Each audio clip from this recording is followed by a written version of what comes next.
Paz do Senhor, Irmandade. Gente, hoje eu falei tanto no trabalho, tive que fazer um monte de coisa e falar com muitas pessoas, e reunião, um monte de coisa, e a minha voz tá gasta. Aí eu vou ter que ficar bebendo mais água, tá? Vocês me perdoem. Dá mais uma pausinha, tô sentindo... E o ar-condicionado tava forte. Eu deixei bem... Foi eu que deixei, viu? A culpa é minha.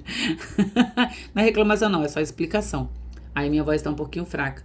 E esse capítulo, meu Deus do céu, o que eu vou fazer com esse capítulo, com a voz desse jeito? Misericórdia. Deus vai nos ajudar, vamos orar. Oremos. Deus querido e bendito, o Deus em quem há salvação, o Deus que escolheu este povo, Senhor, que te ouve, para mandar o teu Espírito Santo para viver em nós. Oh, Deus querido, nós te amamos, nós estamos unidos neste propósito de te conhecer, de voltar para ti, de conhecer ao Senhor como o Senhor realmente é por meio da tua palavra. Faz isso em nós, opera este milagre em nós, nos dá entendimento, discernimento, para que a gente não seja só ouvintes, mas que a gente seja cumpridores desta palavra e que a gente te glorifique por meio disso. Eu oro assim no nome santo e poderoso do teu Filho, a quem nós amamos. Amém. Gente, bora lá? Bora lá que o capítulo é maravilhoso. Bora, diz assim, ó, capítulo 4 do livro de Atos, Atos dos Apóstolos. Gente, é maravilhoso ver Lucas narrando essas coisas. Dá vontade de continuar, não dá vontade de parar, dá vontade de ficar, sabe, falando, lendo. E vamos, gente, onde eles foram, o que aconteceu. Só vão acontecer coisas grandes, lindas, poderosas da parte de Deus que revelam Jesus, e é maravilhoso ver isso tudo acontecendo por meio do Espírito Santo. Eu fico assim, ó, falando rápido, acelerado, atropelando, comendo as palavras e bebendo água. Vamos lá, diz assim o 4. Enquanto Pedro e João... Deixa eu colocar a caneta para ir colocando onde vocês estão também. Pedro e João, lembra que os dois estavam falando e pregando e anunciando a Jesus, porque Pedro tinha feito estava com João e fez aquele milagre, e aquele homem se colocou de pé, um homem que não andava, que ele tinha dificuldade ali na sua saúde, e ele era paralítico, né? Ele era aleijado, como diz o texto, essa tradução, e ele ficou em pé, endireitou os pés, os tornozelos, entrou no templo louvando a Deus, e Pedro estava pregando para aquelas pessoas a Jesus, explicando que foi por meio do nome, da fé no nome de Jesus que isso aconteceu. Então, era só isso que tinha que falar, gente, no capítulo anterior. Resumidamente. No 4. Enquanto Pedro e João falavam, então, enquanto eles estavam pregando, né, e isso ao povo, chegaram os sacerdotes, o capitão da guarda do templo e os saduceus. Lembram deles? Quando Jesus fazia os milagres? Chegou na área aqui, ó. No 2, estavam muito perturbados, porque os apóstolos ensinavam o povo e proclamavam em Jesus a ressurreição dos mortos. Então, eles estavam perturbados. Daí, gente, ó, esse povo aqui, na verdade, é a primeira manifestação que vem contra a igreja. E é assim até os dias de hoje. Então, o primeiro movimento que veio contra a igreja é este, né? E é assim até hoje. Os saduceus, eu vou só relembrar, era um grupo religioso. Nós falamos deles lá em Mateus, em Marcos, em Lucas, a gente falou deles, né? Eles eram um grupo religioso que tinha muita influência política, né? Eles eram mais políticos, né? Mas eles eram um grupo religioso. Era um grupo menor que os fariseus, que os fariseus eram mais radicais em relação à lei, né? Mas os saduceus, que é os que estão escritos aqui, ó, eles tinham muita influência entre os líderes do templo, né? Então, ali no templo, eles eram muito influentes. Eles não criam, gente, nem em anjos, nem em ressurreição. O próprio livro de Atos, lá no finalzinho, a gente vai ver que está escrito isso. Que eles não criam, eles não tinham fé nisso, nos anjos, na ressurreição. E aí, vocês lembram que Pedro e João estavam pregando, então, sobre a ressurreição de Cristo? Imagina como eles foram afrontados com isso, né? Por isso, eles ficaram tão perturbados e ofendidos, com inveja, porque por meio do nome de Jesus estava acontecendo milagres. Mandaram matar Jesus, né, esse povo. E aí Jesus vem fazendo milagres, não ele literalmente, mas por meio do nome de Jesus, os milagres começaram a acontecer.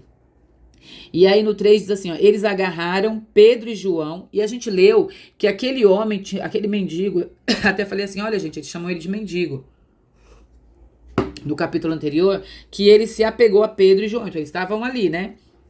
Eles agarraram Pedro e João, ao anoitecer, colocaram na prisão, no dia seguinte, então eles passaram a noite presos, no dia seguinte, Muitas pessoas que ouviram essa mensagem dele, no dia seguinte, eles creram.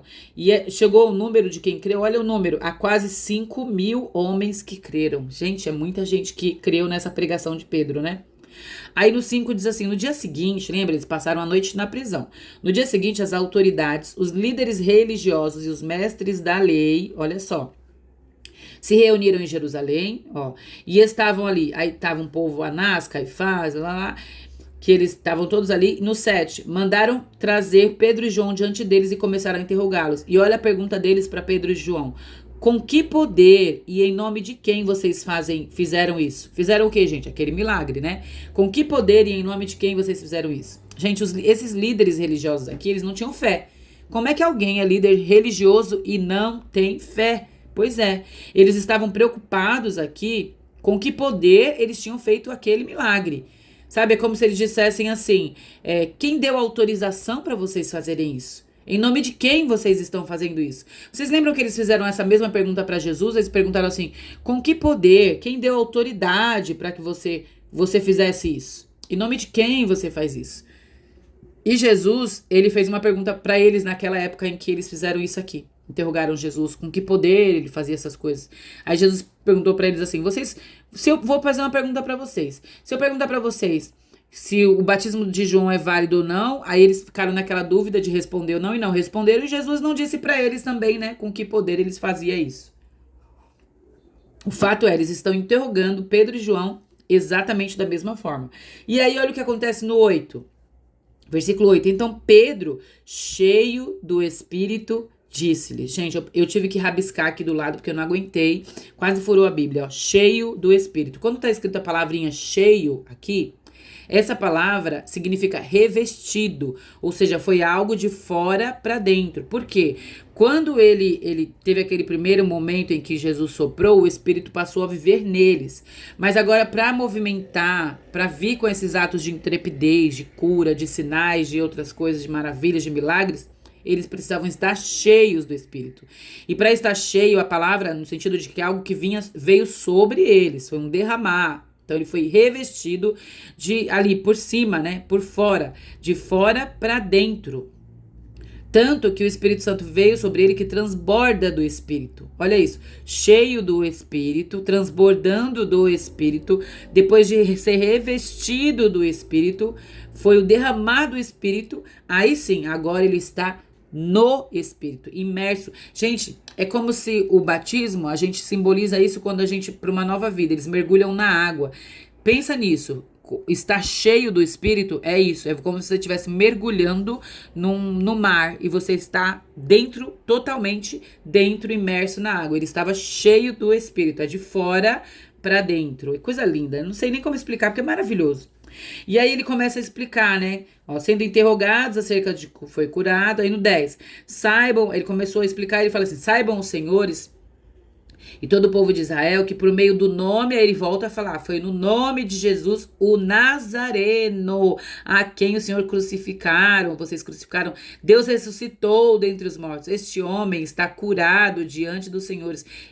Olha isso, eles falam assim, ó, o Nazareno, porque lembra aquela passagem, pode vir alguma coisa boa de Nazaré? Lembra? Quando foi chamar o discípulo, ele falou, pode vir alguma coisa boa de Nazaré? E aí, era pejorativo falar que era de Nazaré. E aqui, ele faz questão de falar Cristo, o Nazareno, o ressurreto, aquele que foi ressuscitado. É pelo nome dele. E aí, ele vem dizendo assim no 11, ó. Este Jesus aí ele cita Salmos, ele diz assim, a pedra que vocês construtores rejeitaram e que se tornou a pedra angular. Essa pedra angular, gente, dava para pregar sobre ela só uns 45 minutos tranquilamente. Mas resumindo, é a pedra principal que eles usavam, peraí que tá embaixo, aqui ó, é a pedra principal que eles usavam para edificação. Tudo começava a partir desta pedra, uma pedra de esquina, uma pedra angular, uma pedra que era o fundamento, a pedra principal era esta pedra. E eles rejeitaram isso, o principal da parte de Deus. E aí vem o versículo 12, que diz assim, ó. E ele continua, e lembrem que é a resposta de Pedro, cheio do Espírito. Olha o que ele disse, cheio do Espírito. Não há salvação em nenhum outro, olha isso, não há salvação em nenhum outro, pois debaixo do céu não há nenhum outro nome dado aos homens pelo qual devamos ser salvos. Não há salvação dentre os homens, não há nenhum outro pelo qual importa que sejamos salvos. É só por meio de Jesus Cristo. Risca esse versículo, rabisca ele, decora, memoriza. Isso aqui tem que estar na mente. Não há outro nome pelo qual importa que sejamos salvos. É só o nome de Jesus. Pedro falou isso, cheio do Espírito. O Espírito Santo está dizendo isso para nós hoje. É o Espírito que revela isso para nós. Não há outro nome pelo qual importa que sejamos salvos. Você precisa ser salvo de alguma coisa? Clame o nome de Jesus. Há poder no nome de Jesus. O nome de Jesus opera milagres. É pelo nome de Jesus. E aí, vendo a coragem de Pedro e de João, percebendo que eram homens, iletrados, sem instrução, ficaram admirados e reconheceram que eles haviam estado com Jesus. Aí eu escrevi aqui porque me peguei pensando, né? As pessoas precisam ver que nós estivemos com Jesus. As pessoas precisam olhar em nós e ver que nós estivemos com o Senhor. A presença do Senhor pode ser perceptível. Gente, as pessoas precisam ver que nós estivemos, nós somos do Senhor, nós pertencemos ao Senhor. E aí o texto continua, aqui, deixa eu pegar minha caneta, o texto continua e diz assim, ó, ordenaram que se retirassem, aí aqueles homens, né, os líderes religiosos que estavam ali, e aí o Sinédrio é o conselho, lembra, dos principais líderes deles lá. Então eles ordenaram que Pedro e João se retirassem e começaram primeiro a discutir o que eles iam fazer. Aí eles colocam, tanto é que tá escrito aqui no 16, ó, que faremos com estes homens? Aí é assustador o que acontece aqui, mas acontece hoje em dia também, tá? Que faremos com estes homens? Eles realizaram um milagre notório que não podemos negar. Gente, eles realizaram um milagre notório que não podemos negar. Contudo, para impedir que isso se espalhe ainda mais no meio do povo, precisamos adverti-lo que não falem mais com ninguém sobre esse nome. Isso acontece, gente. Isso acontece. As pessoas veem um milagre, veem alguém produzindo algo que dela mesma não aconteceria, tocando muitas pessoas, acrescentando muitas pessoas a Cristo, e eles tentam de algum jeito falar assim, ó, você não pode mais fazer isso. Você não pode mais falar assim. Você não pode mais pregar isso. Você não pode pregar, viu? Você não pode falar, porque o seu jeito não é muito legal. Não é assim que se faz. É isso que esses homens estão dizendo, não é assim que se faz. Nós somos religiosos. Nós temos o meio de fazer isso. E a Bíblia nos ensina lá na frente que eles fizeram isso, gente, era por inveja. Era inveja. Cuidado, você que tenta barrar alguém que está produzindo algo no reino e agregando vidas. Se você impediu alguém, misericórdia, Senhor. Se você impediu alguém, você está aqui, ó. Você está aqui. Que eu e você não estejamos incluídos nesses aqui. Religiosos miseráveis que tentaram, né, impedir que eles falassem do nome de Jesus e agregassem outros ao reino do Senhor. E aí, só posso pedir misericórdia, foi o que eu escrevi aqui do lado, nem vou mostrar pra vocês, mas eu pedi misericórdia, Senhor, misericórdia. Eu escrevi assim, ó, que corações endurecidos eram os principais líderes do povo, estavam apegados na liderança que exerciam, no lugar que ocupavam no templo e na religiosidade. Não podiam negar o milagre. Olha isso, iam contra tudo isso. Não podiam negar o milagre. Deixa eu virar para vocês, eu não vou conseguir deixar de mostrar. Não podiam negar o milagre. Iam contra tudo isso.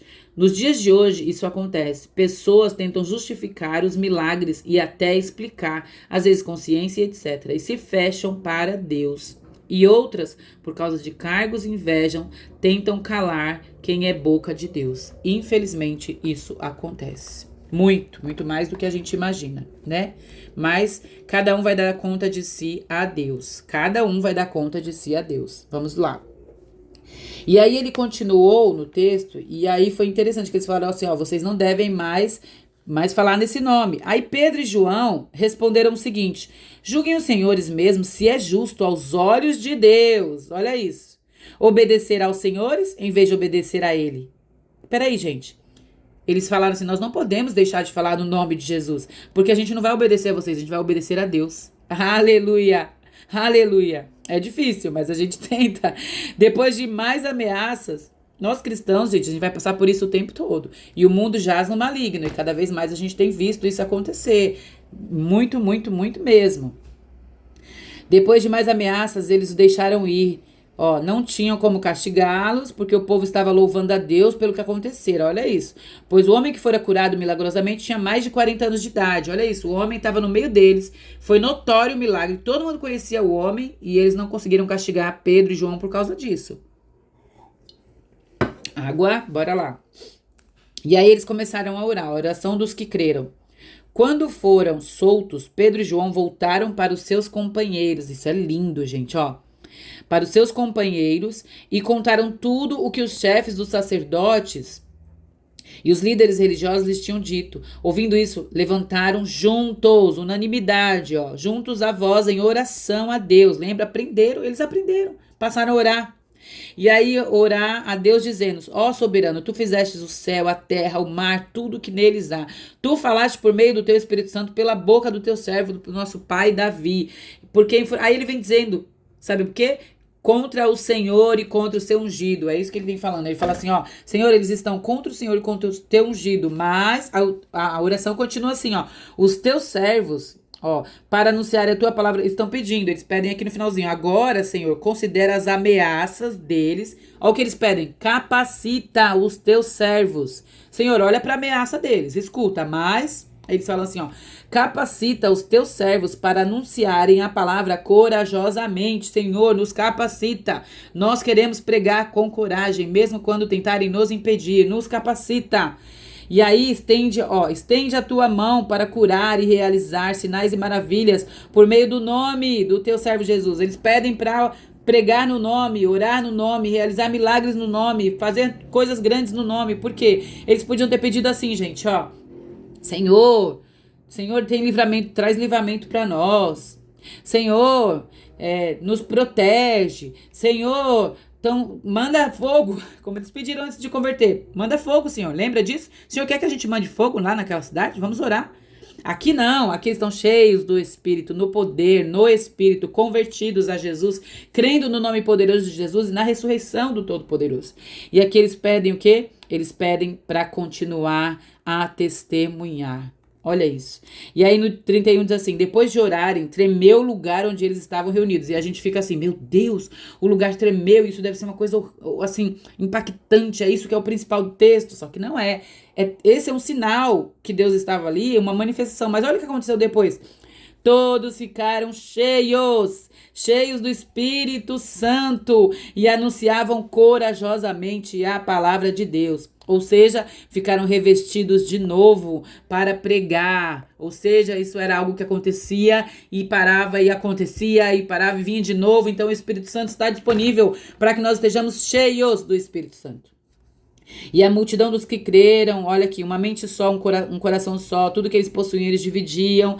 Aí do 32 ao 36, eles vão falando sobre isso, sobre essa partilha, que no meio deles não tinha ninguém necessitado. Eles contribuíam e generosamente entre eles. E no 36 apresenta José, vou ter que falar de José, diz assim, ó, José, um levita de Chipre, a quem os apóstolos deram o nome de Barnabé, que significa encorajador, vendeu um campo que possuía, trouxe o dinheiro e colocou aos pés dos apóstolos. E assim, eu louvo e glorifico a Deus, que Ele nos dê um coração assim, de servos, tementes, e que Ele nos revista do Espírito Santo, que venha sobre nós, sobre mim, sobre você, o poder, o Espírito Santo do Senhor. Aleluia.